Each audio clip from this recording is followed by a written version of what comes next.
जैसे कि 2002 के बाद तो गुजरात के मुसलमान थे, उनको जो ज़ख्म मिला था, क्या आपको लगता है कि वो ज़ख्म मुसलमान खुद ब खुद अपने भर कर वो आगे बढ़ रहे हैं और उसमें वो कामयाब हैं? मुसलमानों को बर्बाद करने के लिए कई गलत तरीके इस्तेमाल करते हैं, इसमें सच्चाई कितनी है? इसमें कोई बर्बाद करने की बात आती है तो अब ऐसा है कि अब हर जो भी है मुस्लिम समाज के लोग भी हैं, अब वो बहुत सब होशियार हो गए हैं। वो सरकार की योजना लोगों तक पहुंचने के लिए सेंट्रल गवर्नमेंट जो ग्रांट देती है वो स्टेट गवर्नमेंट कितना वापरती है, उस पर हम लोग जब बहस करते हैं तो हमको पता चलता है कि यहाँ जो ग्रांट आ जाती है, लेकिन ग्रांट का जो सही तरह से उपयोग होना चाहिए वो उपयोग नहीं होता। मुझे ऐसा लग रहा है कि सिर्फ वो भारतीय जनता पार्टी के प्रधानमंत्री है।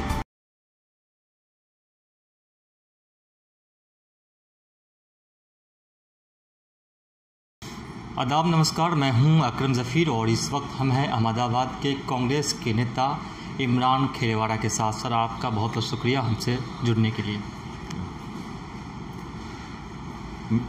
मेरा नाम इमरान खेड़ावाला है। मैं जमालपुर खाड़िया विधानसभा से एमएलए हूँ।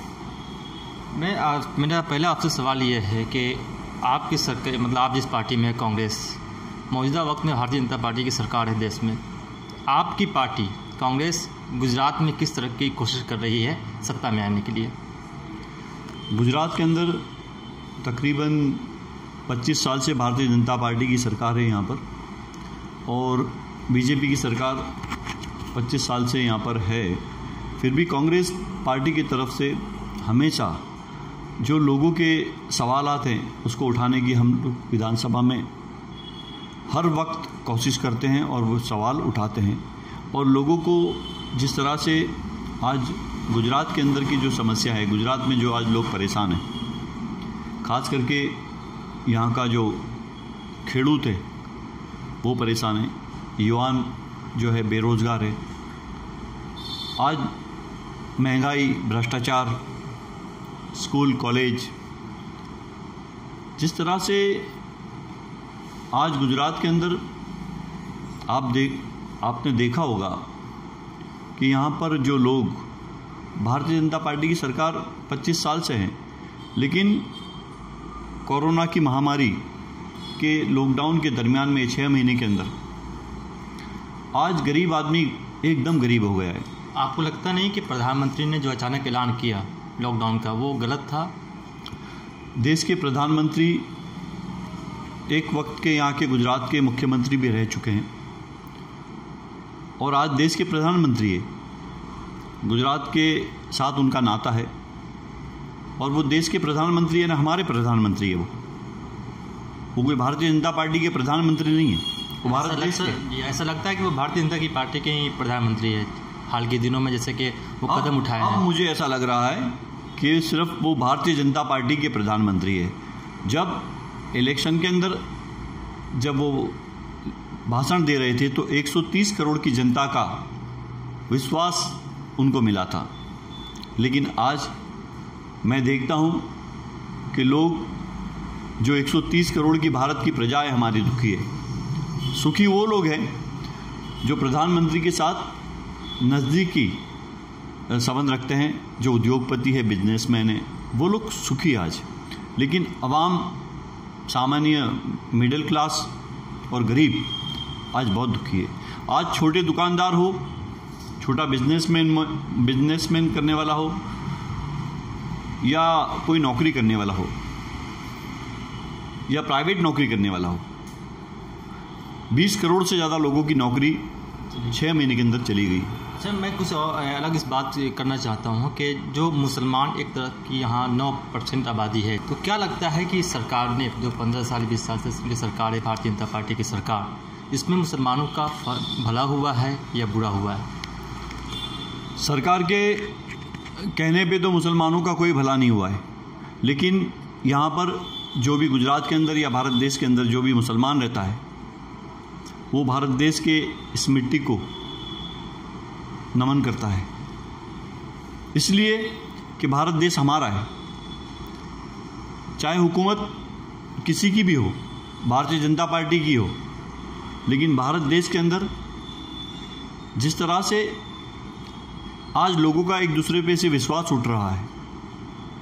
आज हिंदू और मुसलमान हमेशा साथ में रहते हैं। भाईचारा, एकता, मोहब्बत हमेशा बनी रहती है। आज हिंदू का त्यौहार होता है या मुसलमान का कोई त्यौहार होता है, एक दूसरे के घर जाते हैं, मुबारकबाद देते हैं।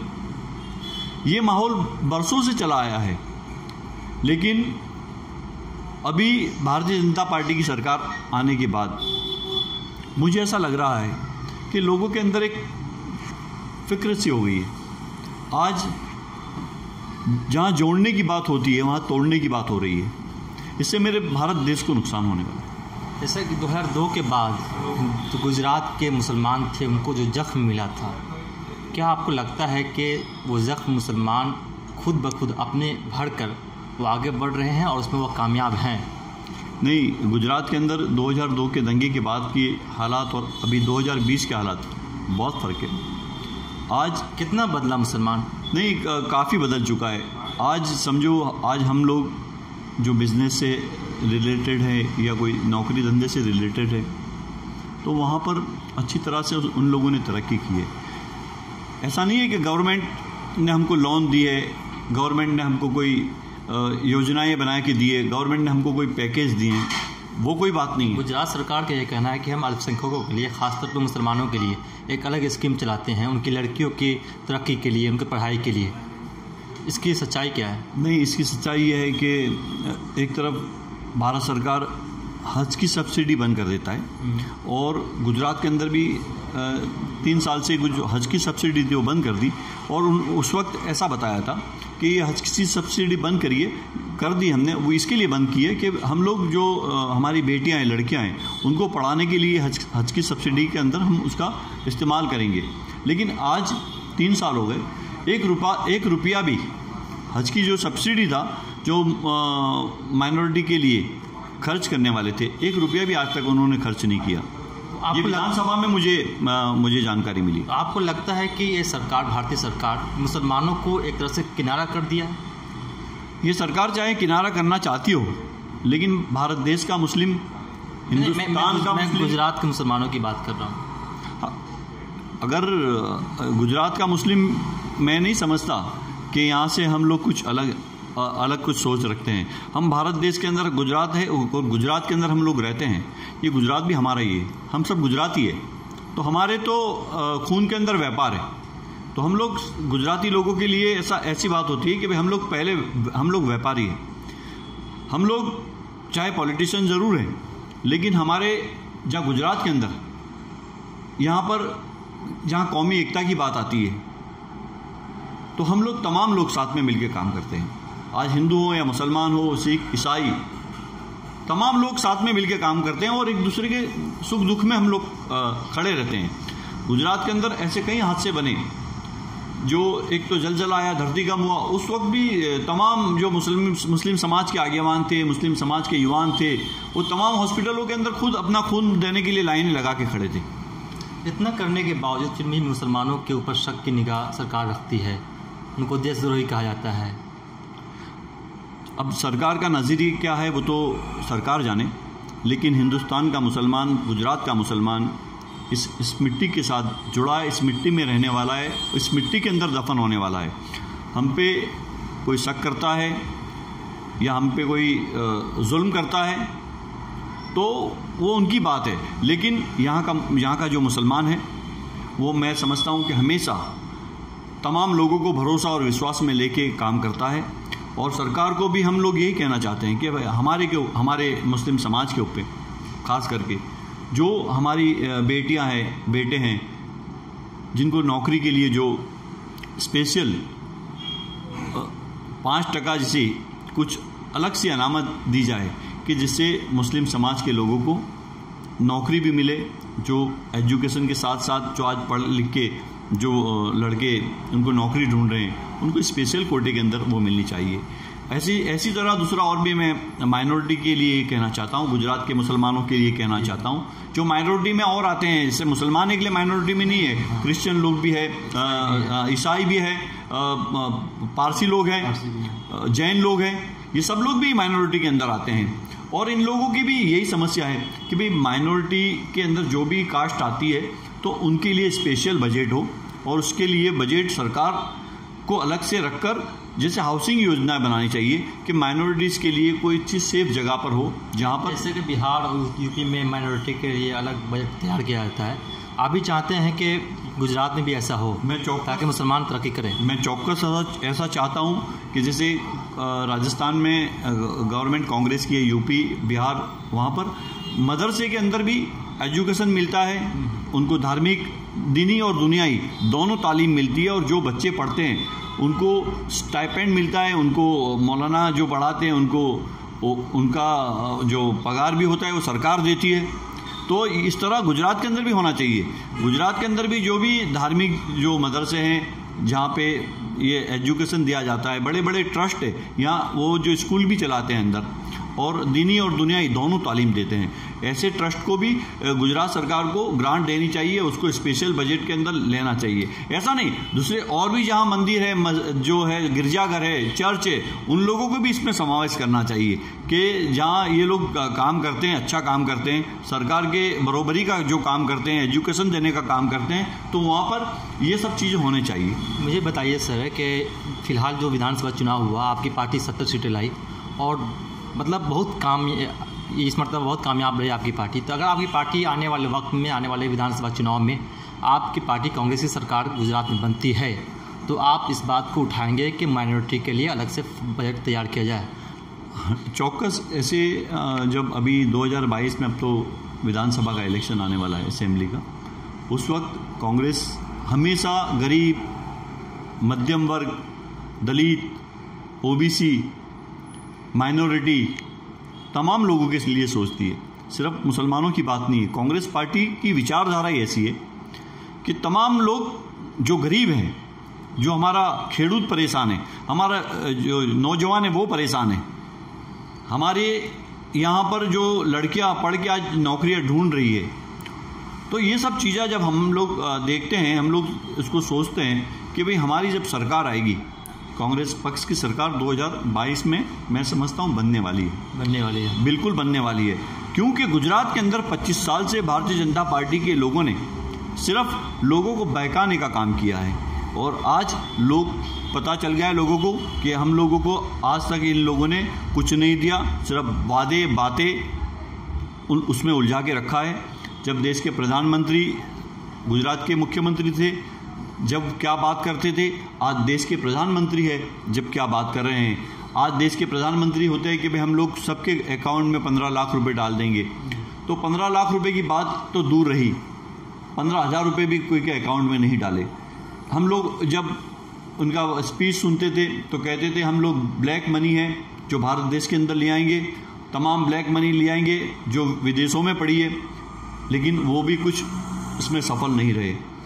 आज सरकार जो कायदे बनाती है, जो कानून बनाती है, आज हम लोग हमारे जो सुप्रीम कोर्ट है, हाई कोर्ट है, हमारा संविधान है, इस पे हम भरोसा आज भी रखते हैं और मरते दम तक रखेंगे। आप जिस इलाके से आते हैं, जिस इलाके के विधायक हैं, उस इलाके की तरक्की के लिए आपने अब तक कौन ऐसा कदम उठाया है जिसकी तारीफ होनी चाहिए या लोगों तक फ़ायदा उसका पहुंच रहा है? मेरा विधानसभा विस्तार है, ये काफ़ी गीच विस्तार है, जमालपुर खाड़िया विधानसभा क्षेत्र कहते हैं इसको। यहाँ पर जो समस्याएं थी, पानी, ड्रेनेज, रोड, रास्ते की समस्याएं थी, वो हमने सॉल्व की। कम्युनिटी हॉल नहीं थे, वो हॉल बनाए। गार्डन नहीं थे, वो हमने गार्डन बनाए। हमने अंग्रेजी मीडियम की स्कूलें चालू करी यहाँ पर, अब वो इस वक्त चालू होने वाली है। और इसके अलावा अर्बन हेल्थ सेंटर नहीं थे, वो चालू करवाए हमने। पानी की टांकी नहीं थी बरसों से, पानी का जो कई विस्तारों में पानी की समस्या रहती थी, वो विस्तारों में हमने पानी के जो नए बोर बनाए, नई पानी की टांकियाँ बनाई। इसी तरह और भी अस्पताल बनाने की ज़रूरत थी, तो हमने चेपी रोग हॉस्पिटल यहाँ बहरामपुरा विस्तार, मेरा विधानसभा क्षेत्र है, वहाँ बनाया हमने। और काफ़ी अभी हमारे प्रोजेक्ट चलने वाले हैं कि जहाँ लोगों को रोज़ बरोज़ की जो ज़रूरत होती है वो सब हम लोग पूरी करेंगे। और लोगों ने जो कांग्रेस पार्टी के धारासभ्य एमएलए पे मुझ पे विश्वास रखा है, वो विश्वास आज लोगों के अंदर आप जाएंगे, आप लोगों को पूछेंगे तो लोग आपको खुद को बताएंगे कि हम छोटे छोटे हर काम में लोगों के बीच में जाके खड़े रहते हैं, उनकी क्या प्रॉब्लम है, उनकी क्या समस्या है, उसको सुलझाने की पूरी कोशिश करते हैं। सर, ऐसा कहा जाता है कि गुजरात का मुसलमान कारोबारी है और हकीकत में कारोबारी हैं। ये जब तरक्की करते हैं, अपने कारोबार को आगे बढ़ाने की कोशिश करते हैं, तो गुजरात सरकार नहीं बल्कि भारतीय जनता पार्टी के या उससे जुड़े हुए संघ कुछ लोग, कुछ तंजीमों को लोग मुसलमानों को बर्बाद करने के लिए कई गलत तरीके इस्तेमाल करते हैं। इसमें सच्चाई कितनी है? इसमें कोई बर्बाद करने की बात आती है तो अब ऐसा है कि अब हर जो भी है मुस्लिम समाज के लोग भी हैं, अब वो बहुत सब होशियार हो गए हैं, पढ़े लिखे लोग हैं, नौजवान हैं, वो सब कुछ जानते हैं, हकीकत क्या है वो भी जानते हैं, किसी के बहकावे में नहीं आते। अब पहले बहकावे में आ जाते थे, अब किसी के बहकावे में नहीं आते। इसलिए मैं ये समझता हूँ कि गुजरात के अंदर अभी जो अमन अमान और शांति है, इसका नतीजा यह है कि भाई माइनॉरिटी के समाज के लोग, मुस्लिम समाज के लोग एजुकेशन ज़्यादा ले रहे हैं। आज पढ़ाई के अंदर वो बहुत यानी मेहनत कर रहे हैं, उनके बच्चों को पढ़ाने के लिए बहुत मेहनत कर रहे हैं। तो ये सब का नतीजा अभी तो मिल रहा है, आने वाले 10 साल के बाद भी मिलेगा, क्योंकि हम लोग लड़ाई करेंगे, लड़ने से कुछ नहीं मिलता। हमको हमारा हक है, वो हमारा हक मिलना चाहिए, लेकिन हम हक कब ले सकेंगे कि इनके साथ जो हमारी सरकार है उनके साथ हमारी आवाज़ पहुंचानी पड़ेगी। हमारी आवाज़ पहुंचेगी तो ज़रूर हमको सरकार को सुनना पड़ेगा हमारी आवाज़ को, और हमारी जो समस्याएं, हमारे जो प्रॉब्लम है वो सरकार को बताएंगे तो वो ज़रूर से वो समझो उसका सॉल्यूशन लाएगी। आप कांग्रेस के विधायक हैं, स्टेट में भारतीय जनता पार्टी की हुकूमत है, आपको कभी ऐसा लगा कि आप किसी योजना को लेकर गए और सरकार ने आपकी योजना को, आपकी बात को नहीं सुनी? नहीं, ऐसी बात, दोहरे तरीके का, दोहरे रवैया का ऐसी बात होती है कि मैं मेरे विस्तार की बात नहीं करता, लेकिन गुजरात के पूरे गुजरात की बात करता हूँ कि जहाँ जो बड़े प्रोजेक्ट होते हैं वो हम सरकार में रखते हैं कि भाई ये मेरे विस्तार के अंदर इसका उपयोग सब लोगों को होने वाला है। इसमें ऐसा नहीं है कि भाई कोई माइनॉरिटीज़ की कोई बात होती है, तमाम लोग, चाहे हिंदू मुस्लिम, तमाम लोगों को इसका फ़ायदा होने वाला है। ऐसे जो प्रोजेक्ट होते हैं तो सरकार और अधिकारी उसके अंदर खास दिलचस्पी लेके वो काम को पूरा करने की कोशिश करते हैं, ऐसी बात नहीं है। लेकिन हम लोग ये ऐसे काम लेके जाते हैं कि जो आवाम को 100% फ़ायदा हो, पब्लिक को फ़ायदा हो, ऐसे ही काम हम लोग लेके जाते हैं। तो सरकार को ना छूट के भी वो काम करना ही पड़ता है, अगर वो उसमें मना ही नहीं कर सकती। अगर मना करती है तो सरकार को जवाब देना पड़ेगा उसके। तो खुद सरकार कहती है कि भाई नहीं, आपके जो काम है वो सचमुच में लोगों के उपयोग में आने वाले काम है, तो इसके लिए हम लोग आपका काम ज़रूर कर देते हैं। और सरकार के अंदर हम लोगों ने एजुकेशन की बात हो तो अभी स्कॉलरशिप की बात थी, तो हमने बताया सरकार को कि जो स्कॉलरशिप मिलनी चाहिए इतनी वो नहीं मिल रही है, तो हमने सरकार को बताया, तो उन्होंने तात्कालिक प्रधानमंत्री को वहाँ भी केंद्र सरकार में भी बताया कि भाई जो सेंट्रल गवर्नमेंट से जो स्कॉलरशिप आनी चाहिए वो गुजरात को नहीं मिली है। इसी तरह जो और भी जो सरकार की योजना है, वो सरकार की योजना लोगों तक पहुंचने के लिए सेंट्रल गवर्नमेंट जो ग्रांट देती है वो स्टेट गवर्नमेंट कितना वापरती है, उस पर हम लोग जब बहस करते हैं तो हमको पता चलता है कि यहाँ जो ग्रांट आ जाती है, लेकिन ग्रांट का जो सही तरह से उपयोग होना चाहिए वो उपयोग नहीं होता। तो मेरे साथ है कांग्रेस के विधायक इमरान खेरेवाला। सर, आपका बहुत बहुत शुक्रिया कि आपने अपना कीमती वक्त हमें दिया। शुक्रिया बहुत बहुत आपका भी।